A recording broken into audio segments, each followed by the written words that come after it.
За здрава храна треба здрави животни, но и здраво законодавство кое граѓаните ќе ги штите од трговски подметнувања кои се опасна здравствена саботажа. Во овој контекст Европската унија за Македонија обезбеди 1,6 милиони евра кои треба да бидат имплементирани во законодавството и здравието на животните.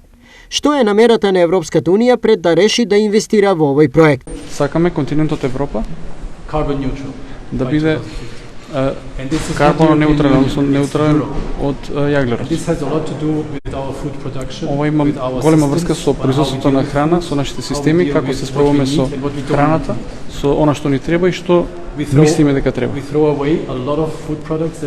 Ние сфрлуваме голем дел од прехранените производи кои се произведени, а проекти како ова ќе помогнат да се спречи тоа и да ќе придонесат многу во тоа. Со овој проект ќе се добие следново. Дизајниран и развиен оперативен фитосанитарен информацијски систем, усвоен правилник со листи со штетни организми, растенија, растителни производи и предмети со цел заштита на земјата од нови опасности од увоз во согласно со новијата ЕУ регулатива. Но, како граѓаните да бидат сигурни дека наместо свежо јунешко, некој не им подметне свежо коњско месо, како што тоа деновиве се случи во Хрватска?